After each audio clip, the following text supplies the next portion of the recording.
காக்கும் கரை விநாயகருக்கு சரணம், பூண்டி மகானுக்கு அரோகரா. திருக்கோளூர் பெண் பிள்ளை ரகசியம் என்கின்ற அதி அற்புதமான வைணவ இலக்கியத்திலே நாம் மீண்டும் ஒன்றிணைவோம்.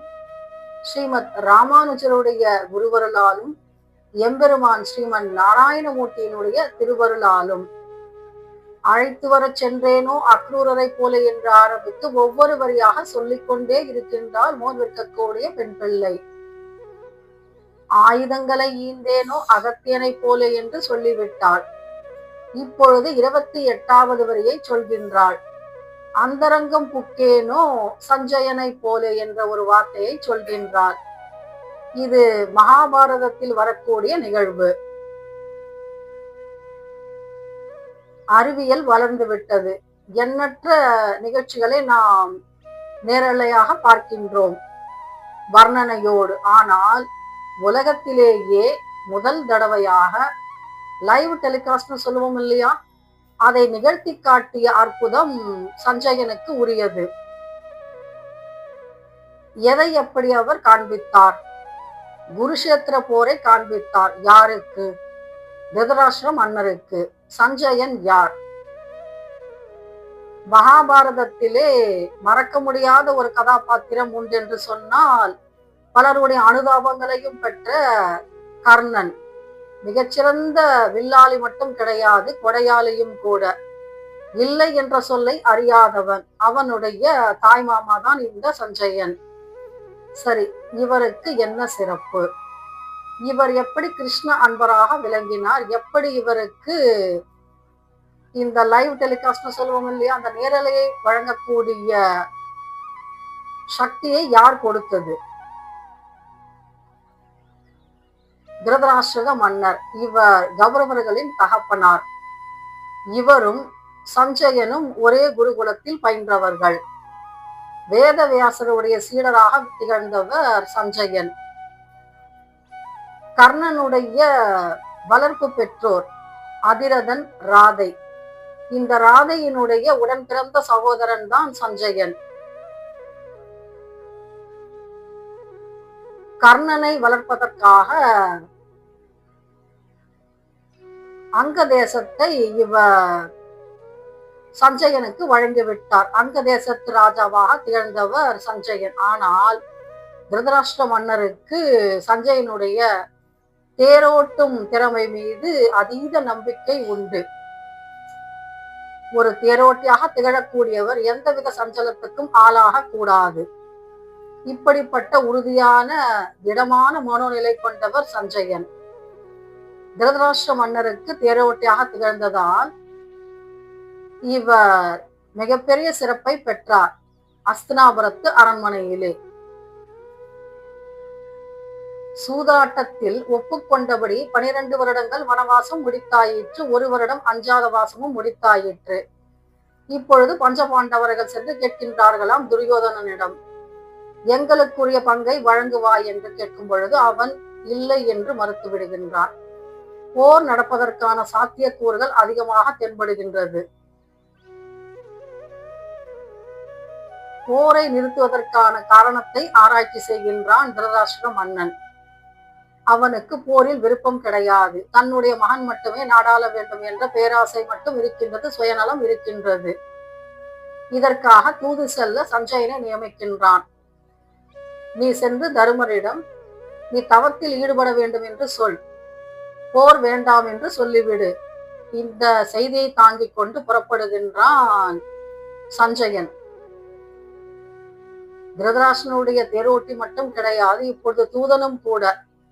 ஆனால் சஞ்சயனுக்கு தெல்ல தெளிவாக விளங்குகின்றது, இது சுயநலத்துக்கான போர், இதில் தர்மம் சிறிதும் கிடையாது என்பது நன்றாக உணர்ந்திருந்தும் திருதராஷ்டிர மன்னர் கூறியபடி தூது செல்ல இருக்கின்றார். தருமரிடம் சென்று சொல்கின்றாராம்,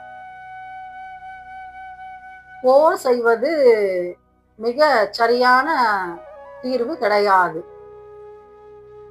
நீ மிகுந்த கர்வவான் அல்லவா, ஒரு பொய்யும் சொல்லாதவன்.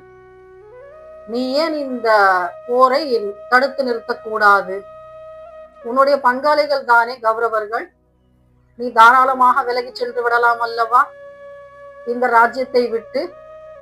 உனக்கு ஏற்றது தவம் செய்ய காட்டுக்கு சென்று விடுவதுதான், அதை நீ மேற்கொள்வாயாக என்று சொல்லும் பொழுது சீறி சினந்து பேசி விடுகின்றார்கள் அர்ஜுனனும் பீமனும். பீமனால் பொறுக்க முடியவில்லை. கொதித்தெழுந்து சொல்லி விடுகின்றான், அது மட்டும் ஒருபொழுதும் முடியாத காரியம் என்று. ஏன்னா அவன் சபதம் செய்திருக்கின்றான், துச்சாதனுடைய மார்பை பிளந்து ரத்தத்தை குடிப்பேன் என்று. அது எப்படி நிறைவேற முடியும்? மேலும் திரௌபதியின் மீது அவனுக்கு அளவில்லாத காதல். திரௌபதியினுடைய தலைமயிரை இழுத்து கொண்டு நடுச்சபையிலே வந்து துகிலுடைய முயன்றவன் துச்சாதனன். அவனை பழி வாங்க வேண்டும் என்று சொன்னால் போர் மட்டுமே சிறந்த தீர்வாக இருக்க முடியும், அதற்கு மாற்று கிடையாது. இந்த உறுதியான நம்பிக்கை உடையவன். மற்றும் அர்ஜுனனுக்கும் சபதம் உண்டு, துரியோதனனை வதைக்க வேண்டும். இதனால் இரண்டு பேரும் சீறி சிறந்து பேசிவிடுகின்றார்கள். அப்பொழுது பக்கத்திலே கிருஷ்ணர் நிற்கின்றார். கிருஷ்ணர் பார்க்கின்றார் சஞ்சயனை. ஆனால் சஞ்சயனுடைய கண்கள் கலங்குகின்றது. அவர் சொல்கின்றார், சஞ்சயன், கிருஷ்ணா, இந்த கோர போரை என்னால் பார்த்து கொண்டிருக்க முடியாது, போரில் நான் பங்கெடுக்க மாட்டேன் என்று சொல்லிவிட்டார். ஏன்னா கௌரவர்களும் பஞ்சபாண்டவர்களும் அவருடைய தோளின் மீதும் மார்பின் மீதும் விளையாடியவர்கள். அவர்கள் இறந்து கிடக்கின்ற சடலங்களை பார்க்கக்கூடிய சக்தி எனக்கு கிடையாது என்று வருத்தத்தோடு அந்த இடத்தை விட்டு சென்று விடுகின்றார். அவருடைய தூது இப்படி தோல்வியிலே முடிந்தது. இதை சென்று உரைக்கின்றார் ஹஸ்தினாபுரத்திலே திருதராஷ்டிர மன்னரிடம். சரி, ஒரு முயற்சி என்னவோ தோற்றுவிட்டது. அடுத்தது இன்னொரு முயற்சி இருக்கின்றது. அது என்னன்னா, போர் முடிவாகிவிட்டது, ஆனால் வெற்றி பெற வேண்டும் அல்லவா? யாராவது ஒரு தரப்பு தானே வெல்ல முடியும். நாம் வெல்ல வேண்டும் என்பதில் முனைப்பாக இருக்க வேண்டும். இதற்கு வேண்டிய படைபலத்தை பெற வேண்டும். அதற்காக கிருஷ்ணனிடம் நீ உதவி கேட்பாயாக என்று மறுபடியும் அனுப்புகின்றார். கிருஷ்ணர் எங்கே இருக்கின்றார்? துவாரகாபுரியின் மன்னன். அவரை சென்று அவருடைய உதவியை கேட்க வேண்டும். இது திருதராஷ்டிர மன்னருடைய ஆணை. இதை ஏற்றுக்கொண்டு சஞ்சயன் புறப்படுகின்றான் துவாரகாபுரிக்கு. ஆனா இவர் போகும்போது பாருங்க என்ன நிகழ்கின்றது என்று. அரண்மனை வாயில் காப்பாளரிடம் கேட்கின்றார், கிருஷ்ணர் எங்கே என்று. அவர் அந்தப்புற மஞ்சத்திலே அமர்ந்து கொண்டிருக்கின்றார் என்ற செய்தி வந்தது. அலுவல் அறையில் சென்று பார்க்கலாம், அது வரைக்கும் நமக்கு உரிமை கிடைத்தாலே மிகப்பெரிய பாக்கியம் என்று சொல்லிக் கொள்வோம். ஒரு விஐபியினுடைய ரிசப்ஷன் ஹாலுக்கு நான் சென்று விட்டேன் என்று சொல்வதே நமக்கு பெருமையாக இருக்கும். ஆனால் பாருங்க, இவரு அந்தப்புற மஞ்சம் வரைக்கும் செல்லக்கூடிய அனுமதி கிடைத்தது. இது எதனால்? கிருஷ்ணர் மீது இவர் வைத்திருந்த அலாதியான அன்பும் பிரியமும். கிருஷ்ணர் மிக தத்துவார்த்தமாக ஒரு கருத்தை சொல்வார். அது என்னன்னா, கடமையை செய், பலனை எதிர்பார்க்காதே. இந்த வைர வரிகளை அப்படியே பின்பற்றியவர் சஞ்சயன். தனக்கு இடப்பட்ட கட்டளை என்னவோ, தனக்கு இடப்பட்ட ஆணை என்னவோ அதை தாங்கிக் கொண்டு தூது சென்று வருகின்றார். எத்தகைய ஒரு சலனத்துக்கும் உட்படாதவர். இவர் என்ன நினைச்சுக்கிட்டு இருக்காரு, துவாரகாபுரிக்கு சென்று கிருஷ்ணரை சென்று நாம உதவி கேட்கலாம் என்று. ஆனால் அந்தப்புற மஞ்சத்திலே யார் அமர்ந்திருக்கின்றார்கள்? கிருஷ்ணருடன் அவருடைய சகதர்மினியான சத்யபாமை அமர்ந்திருக்கின்றார்.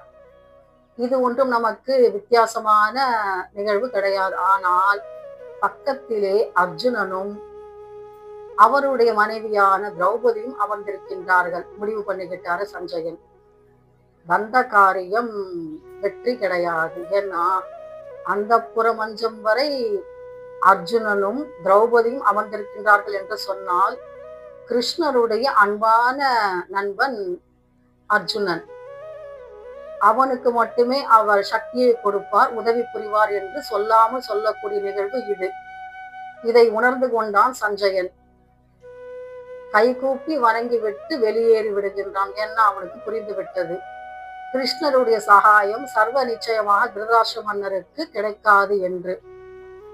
சஞ்சயனுக்கு இப்படி அந்தப்புறம் வரை செல்லக்கூடிய உரிமையை வழங்கியது கிருஷ்ண பரமாத்மா.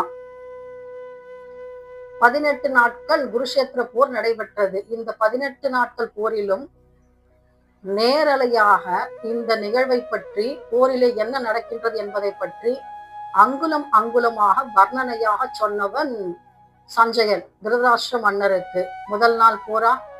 இன்று பீஷ்மர் சேனாதிபதியாக விளங்குகின்றார். இன்ன வியூகம் வகுத்திருக்கின்றார். எதிரிலே அர்ஜுனன் இருக்கின்றான்.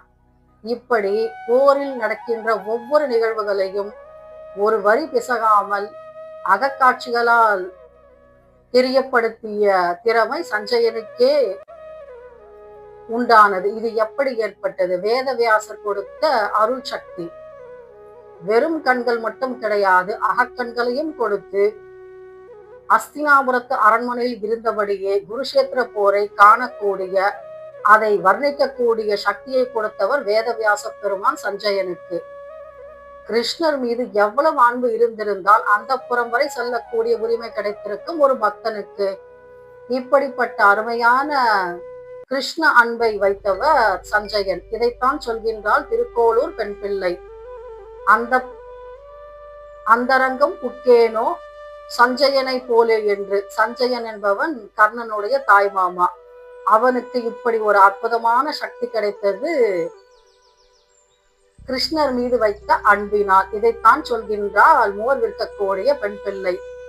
கிருஷ்ணர் மீது எத்தகைய ஒரு ஆழமான பக்தி வைத்திருந்தால் கிருஷ்ணருடைய அந்த புறம் வரை செல்லக்கூடிய வாய்ப்பு தமக்கு கிட்டி இருக்கும். இப்படியெல்லாம் நான் அன்பு செலுத்தினேனா என்ன?